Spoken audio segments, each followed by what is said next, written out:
Assalamualaikum warahmatullahi wabarakatuh. Nama saya Iqbal. Di sini saya akan mempresentasikan dari tugas hasil analisis jurnal yang berjudul Fortifikasi Tepung Tulang Ikan Julung-Julung sebagai Sumber Kalsium terhadap Tingkat Kesukaan Kerupuk, yang ditulis oleh Tabita Deborah, Edi Afrianto, dan Ruski Intan Pratama.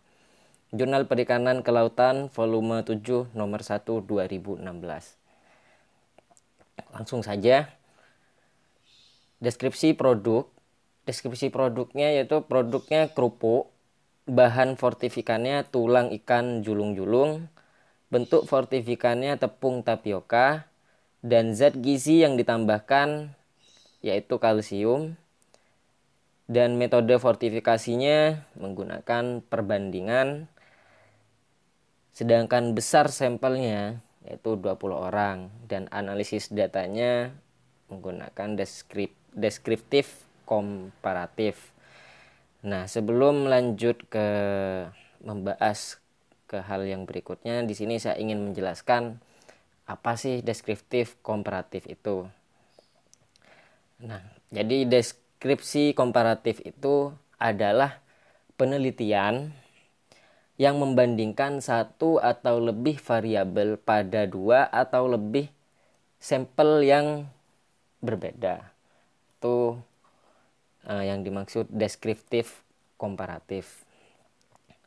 Nah, baik, lanjut mengenai abstraknya. Di situ penelitian dilakukan dengan tujuan untuk menentukan presentasi penambahan tepung tulang ikan julung-julung terhadap kerupuk paling disukai panelis. Berikutnya ada latar belakang.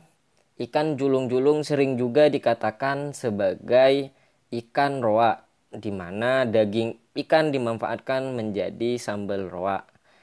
Tulang ikan sisa olahan dapat dimanfaatkan menjadi tepung sebagai produk tinggi kalsium. Nah, bagi teman-teman yang mungkin masih bertanya-tanya, kayak apa sih ikan julung-julung itu gitu.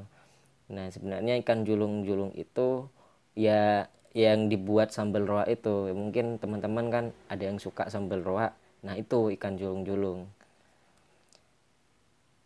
Berikutnya ada latar belakang yang berikutnya. Di Indonesia, masa puncak pertumbuhan tulang lebih lambat hingga 8% dibandingkan dengan negara lain. Maka dari itu, diperlukan upaya fortifikasi konsumsi kalsium masyarakat di Indonesia. Salah satu usaha fortifikasi yang dapat dilakukan adalah dengan pembuatan kerupuk. Nah, yang berikutnya ada metode penelitiannya. Metode yang dilakukan dalam penelitian ini adalah dengan menggunakan metode eksperimental yang terdiri dari 5 perlakuan. Mungkin langsung saja. Berikut adalah perbandingan tepung tulang ikan dibandingkan dengan tepung tapioka untuk perlakuannya. Perlakuan yang pertama di situ 0% tepung tulang dibandingkan 100% tepung tapioka. Untuk perlakuan yang kedua, 5% tepung tulang dan 95% tepung tapioka. Untuk perlakuan yang ketiga, 10% tepung tulang dibandingkan 90% tepung tapioka. Untuk perlakuan yang keempat, 15% tepung tulang dibandingkan 85% tepung tapioka. Dan perlakuan yang terakhir, perlakuan yang kelima, 20% tepung tulang dan 80% tepung tapioka. Nah, hasil penelitiannya di sini ada beberapa tabel. Untuk tabel yang pertama, di hasil penelitiannya mengenai kenampakan kerupuk pada tiap perlakuan. Nah, di situ penambahan tepung tulang julung-julung terdapat angka 0,5 10, 15, 20 dan nilai mediannya 5, 7, 9, 5, 5. Dan keterangannya angka yang diikuti dengan huruf yang sama menunjukkan tidak berbeda nyata berdasarkan uji multiple comparison pada taraf 5%. Perbedaan warna terjadi pada setiap perlakuan. Hal ini disebabkan karena adanya proses browning dari protein dan karbohidrat yang merupakan reaksi dari pencoklatan non-enzimatis. Semakin banyak penambahan tepung tulang, maka warna yang didapatkan semakin coklat. Jadi untuk tabel yang pertama ini saya ingin lebih menjelaskan lagi. Untuk kenampakannya semakin banyak tulang julung-julung yang ditambahkan itu akan mempengaruhi warna dari tepung itu sendiri dan akan semakin pekat. Jika semakin banyak tulang ikan julung-julungnya akan semakin pekat warnanya. Karena apa? Karena di situ diakibatkan terjadinya browning antara karbohidrat dan protein. Seperti itu. Nah, di angka nilai median itu di situ menyimpulkan bahwa kesukaan median itu ternyata di angka 10 tulang julung-julung.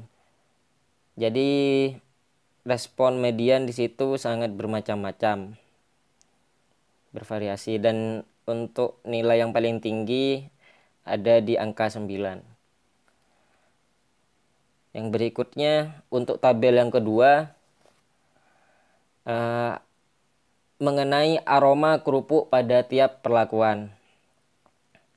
Semakin banyak penambahan tepung ikan menyebabkan semakin meningkatkan aroma asap yang mana didapatkan dari pengolahan tulang ikan julung-julung asap.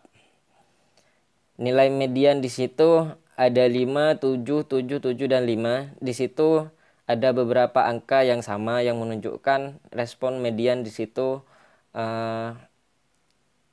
tidak berbeda-beda, beda sama yang tabel yang pertama tadi. Baik, yang berikutnya untuk tabel yang ketiga di situ mengenai tekstur. Tekstur yang diharapkan dari kerupuk ini adalah renyah, sehingga dilakukan uji hedonik dengan menggigit.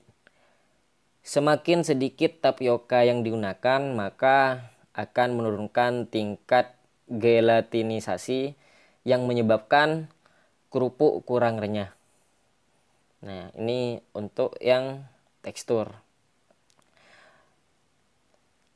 Kesimpulannya, tulang ikan meskipun tergolong limbah dapat dimanfaatkan dan diambil kadar kalsiumnya. Kadar kalsium yang didapatkan pada kerupuk matang sekitar 0,0405%.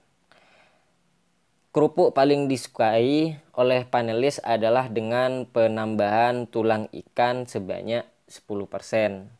Jadi yang di tabel pertama di situ sudah cukup menjelaskan ya mengenai yang paling disukai oleh panelis, menunjukkan data yang seperti di tabel pertama tadi.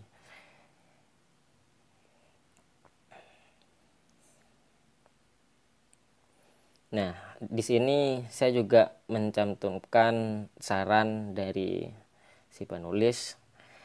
Perlu dilakukan uji proksimat terhadap tepung tulang ikan untuk mengetahui penurunan kadar gizinya.